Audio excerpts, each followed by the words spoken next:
Greetings, fellow men. Servus Männer. It's Red Bull Germany again, and today I want to talk about the choice that young men these days have to make.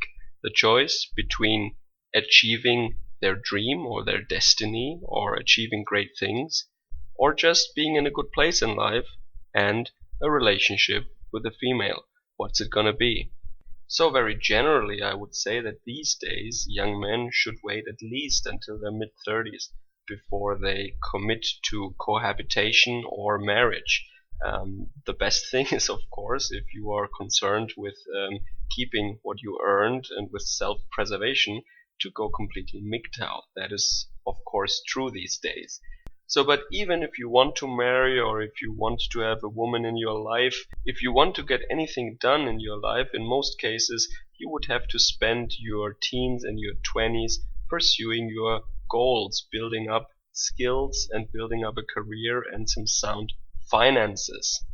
Now, me personally, I did not have this knowledge back then, but as science was my first priority, I was naturally put into that position because my girlfriend that I met in high school actually was very dissatisfied with the fact that I spent so much time in the library and in the laboratory. So in the end, she actually broke up with me. She said we want different things in life.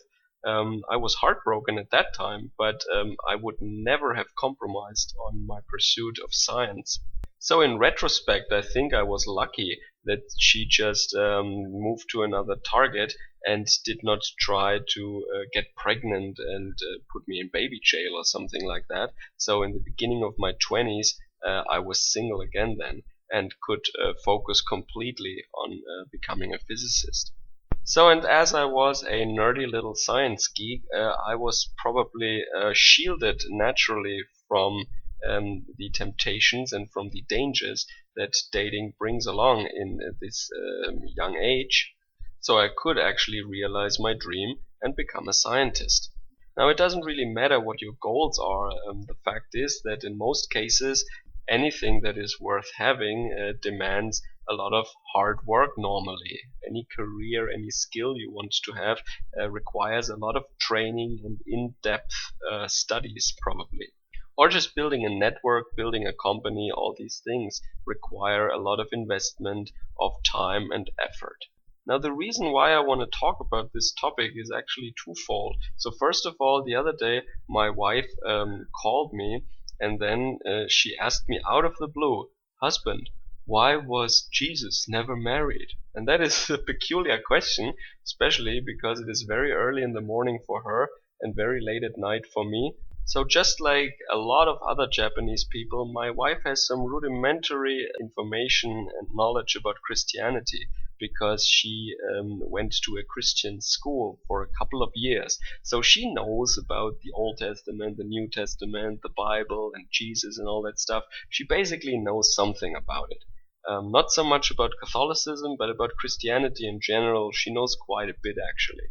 So she asked me that question and I was taken aback a little bit. I didn't know how to answer. So first of all, I gave her the usual bullshit that he knew that he was going to die and that he couldn't provide for a family and that because he will die early, he would be a crappy father and basically just make a single mother out of his wife. But then she doubted that he actually knew from the very beginning that he was going to be crucified. And that is actually true. I think if you read the stories carefully, you will see that he did not know from the very beginning that he has to die, I guess. I could be wrong on that one, but nevertheless. So after she was not really satisfied with my initial answer, I just paused for a couple of seconds and then I decided to tell her, well, my honest opinion is that he really had a lot of stuff to do. He needed to gather a following, like his disciples and all the people who followed him. He wanted to spread a message, like a political leader or like a spiritual leader. And that needed all his time and energy. And with a wife or a girlfriend and kids on the side, he just wouldn't have been able in his 20s and in his early 30s to pull it off, quite frankly. So even his disciples like Peter were actually dropping everything when he called on them. I mean, Jesus said, leave everything behind and follow me. And they were actually, because they were fishermen, they were actually fiddling around with nets, and they dropped the nets and they followed him.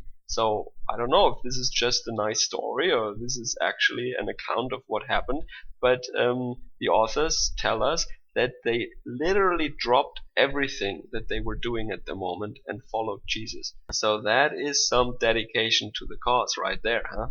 And she actually accepted that answer. She actually thought, yeah, that's probably true. He needed to concentrate on what he did, just like you did, right? Yeah. So she was actually able to understand that. And she actually did the same thing in her life. I mean, she also wouldn't have gotten to where she is in life now had she had children earlier. And I hope I didn't trigger any atheists now by mentioning Jesus and the Bible. It is just that, yeah, I was brought up Catholic, but I consider myself more an agnostic now. I'm not really a conservative Christian by any means, and I think spiritual ideas should remain private for the most part. But nevertheless, I think that religious texts and ancient stories, mythology, and so on are very rich sources for knowledge about mankind and about life on Earth in general, because these people observed societies and mechanisms and patterns that they see in people and their relationships and their interactions very precisely for a very long time, and just without science or a social science background or psychology background, they still wrote down these observations and they turned them into stories. So at this point in time, in the year 2017, I don't think it makes a big difference whether or not Jesus was an historical figure or he was just a fictional character. It doesn't really matter for us. Just imagine the story of the Good Samaritan. I mean, that was a story that Jesus told to make a point. It doesn't really matter to us if there was ever a guy from Samaria who helped a guy who was robbed by a couple of people and lay injured by the roadside, and this guy from Samaria, he helped him and paid for the room for a couple of days and cleaned his wounds and so on so that he can get better. I think it doesn't really matter if that is just a fictional story or if it is historical fact.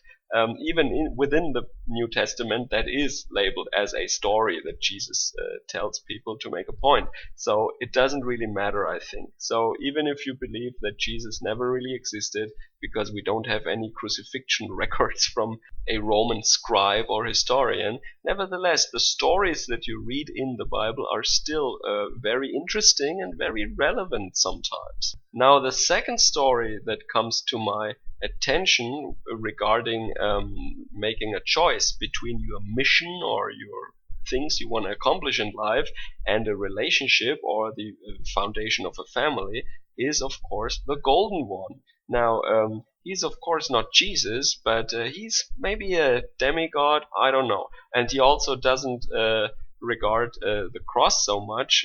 He holds the hammer of Thor in high regard. And he recently also had a breakup with his girlfriend.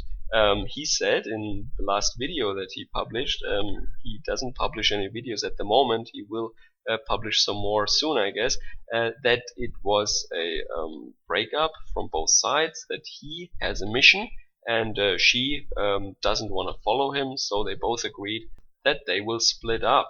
And there was no drama of any kind, he says. Now, he was still in Ireland with his girlfriend when he was recording this video, but his mission is, of course, his glorious quest to take back his ancestral fatherland of Sweden. And we all know in what state Sweden is at the moment. Even Donald Trump knows about that. And despite of all that the feminist government of Sweden tries to tell you at the moment, Sweden is really in dire straits. And I can only wish the Golden One best of luck in his endeavors to uncuck Sweden and take back his once glorious fatherland. So just like Jesus, he is also on a political mission and a spiritual mission, I think also, as he would probably also call it. And that requires a lot of strength, a lot of dedication, a lot of focus, a lot of time and effort. And quite frankly, I think he made the right call, that he had to make a choice now between a relationship, with all the duties and responsibilities and all the hoops you have to jump through that this comes with, and his mission and his love for his fatherland is, of course, his biggest priority at the moment. And I think there is only space in his schedule for one mission, and that is saving Europe and Sweden. Now, he also, I think, tries to gather a group of followers around him who will spread the message of the glorious pill, as he calls it. So that means that young men should train and read a lot of books and develop their character and develop also a healthy love for their country and their culture and their people. Now, I know that a lot of people might see him as a caricature or just a nutjob right-wing extremist, but when you just take the message for what it is, I think I can agree with most of the things he said. A lot of men these days, or young men, are too weak, so a little bit of training would also be good for their minds, actually. Something that the East Asians and the ancient Greeks already understood, that there is a lot of feedback mechanisms between the body and the mind. And a healthy body, especially for young men, is really required to build a healthy, strong character. I would totally agree on that one.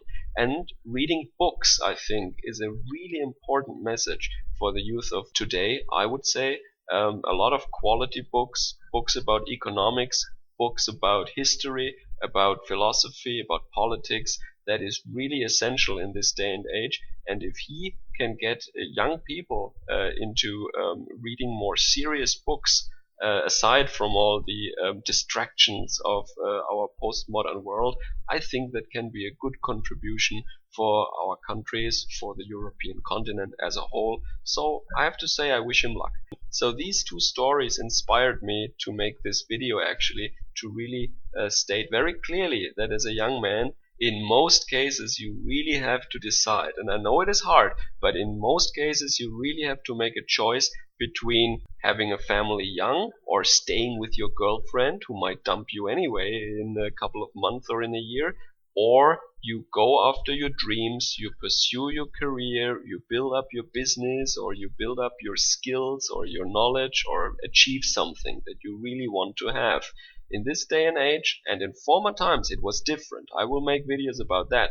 In former times, it was a totally different story. This is a new phenomenon, and maybe in the New Testament, in Jesus's era, it was already the same. But I'm just gonna tell you, in the Middle Ages and in the Renaissance, this was different. As the story of Jesus and the Golden One clearly shows, you have to make a choice, and you have to choose very wisely how you use the 24 hours in a day that you have at your disposal. And there are really limits of what you can achieve within 1 week or in a certain time span. And a lot of people procrastinate these days, and they say, oh, I do it next year. Oh, in the future I will do this and that. No, you have to start early. You have to start now.